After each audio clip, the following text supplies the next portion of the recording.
Square matrices describe transformations that stretch, rotate, and share space. Eigenvectors show how specific directions are scaled, but they do not tell us the overall effect on space. So how can we measure what a transformation does globally? The answer is the determinant. Hey, I'm Oliver, a computer science student and tutor. The determinant is often introduced as a formula to compute rather than something to understand, which is why it can feel abstract and unintuitive at first. In this video, we will build a clear geometric intuition for what the determinant actually measures and why it is such a useful concept. Here we see an example of a linear transformation A that transforms what we have on the left side, so our space on the left side, into the space we have on the right side. We can see these green dots here, and these represent a square. So this square here along with the axes that has a length of 1 on each of these sides. This transformation, which I've chosen, stretches our initial square from the beginning into a rectangle. So it stretches into the x and y directions by specific amounts. And this is what we learned to be eigendirections. And the corresponding scales by which they're stretched by are the eigenvalues. Here we have an example of one eigenvector, and its eigenvalue would be 2, because it stretched from size 1 to size 2.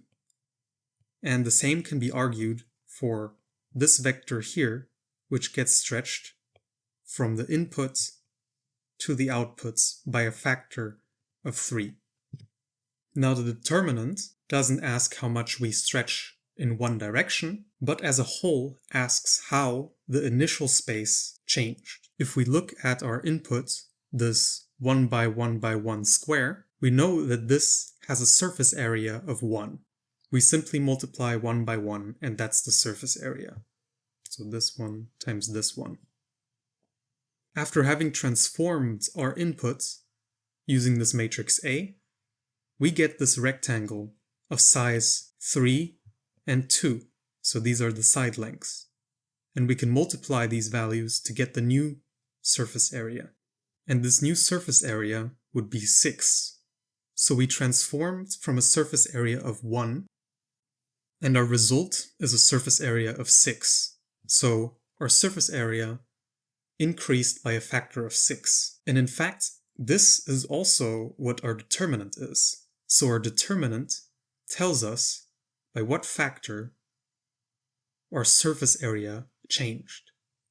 So in this case, it would be 6. Now the concept of surface area applies specifically to the two-dimensional space, so vectors in the R2, but this concept of determinants generalizes to any vector space. So R3, for example, our determinant would still work in the same way, but since we are in 3 dimensions, what the determinant tells us is how the volume changes. So in 3 dimensions, we don't take this square, but we take this cube, so this additional dimension back here, included, and see how that is changed.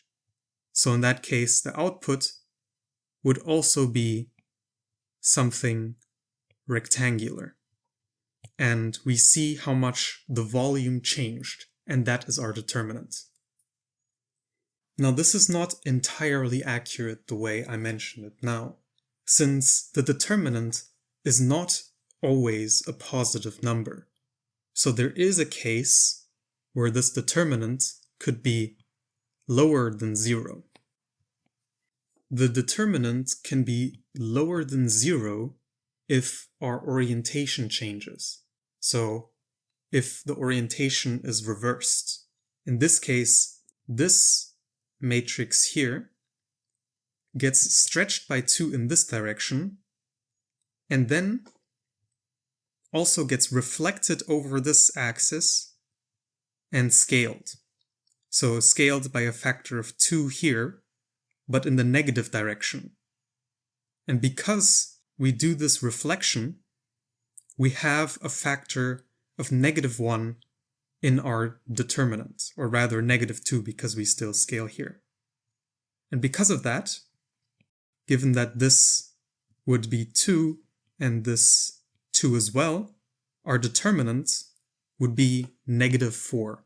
So the absolute value of the determinant tells us how much space is scaled, in this case by a factor of 4, while the sign tells us whether the transformation preserves or reverses orientation. Saying the orientation reversed implies that this point here landed here, so we reflected along this axis. What could also have happened is that we simply rotated. So rotating by 90 degrees in the clockwise direction, this point here would be rotated and land on this x-axis. So it would come from here to here. We would have to check specifically where it lands to be able to say whether the orientation is reversed or not. So it's reversed if it lands here, and not reversed but rotated when it lands here. And that affects what the sign of the determinant is in the end. Now there is a further case that can happen, and specifically this is when our square from the beginning gets transformed into something that loses a dimension.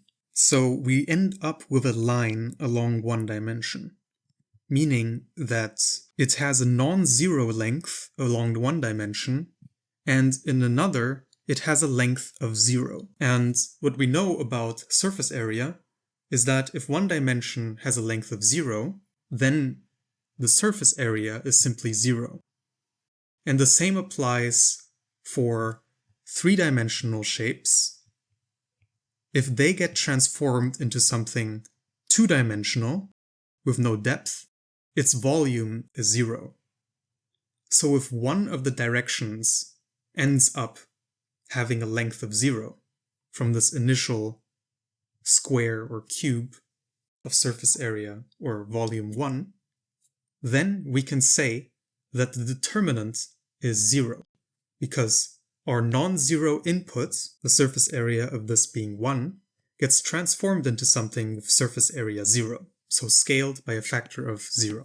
And this connects well with the principle of invertibility, since I have mentioned in a prior video that if a dimension is completely lost, squished to a size of 0, our matrix is not invertible. So we don't have an inverse operation which can properly deconstruct every single point on this line to being uniquely identified to every single point on this surface area.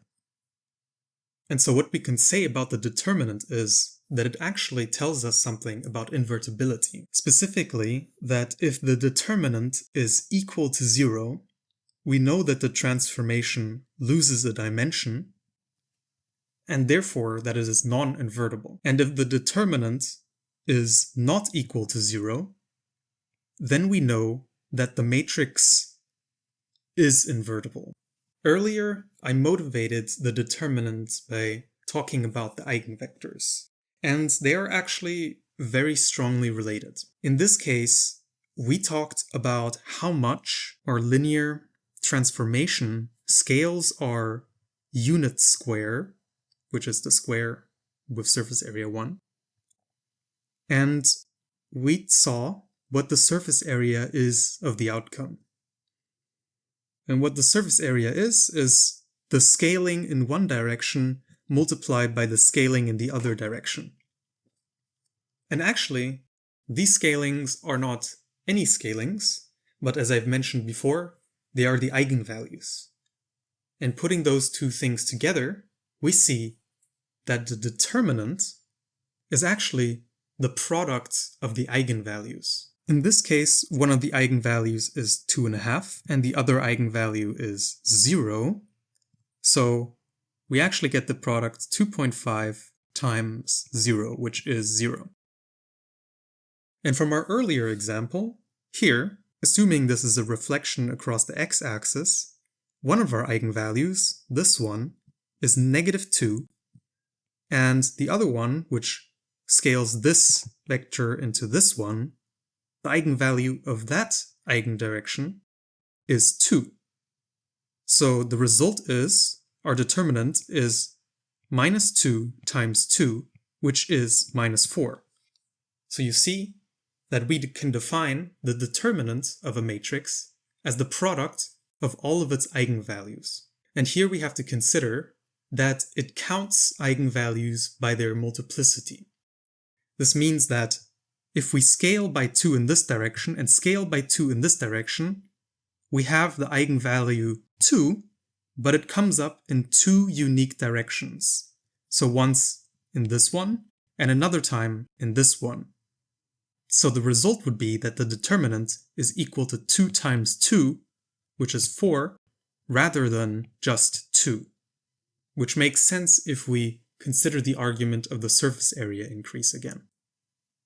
Now let us consider this matrix here as an example, and think about what the determinant of it would be. Now one way to do this is to determine which eigenvalues this matrix has, and then multiplying them.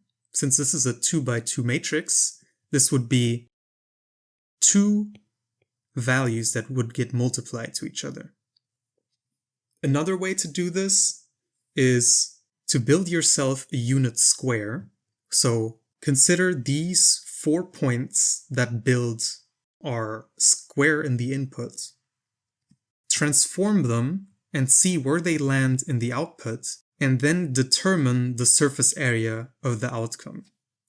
And that would be the determinant. But we will make it simple for ourselves, since there is a closed form solution for the determinant of a 2 by 2 matrix, which is the product of the values in its main diagonal subtracted by the product by its secondary diagonal.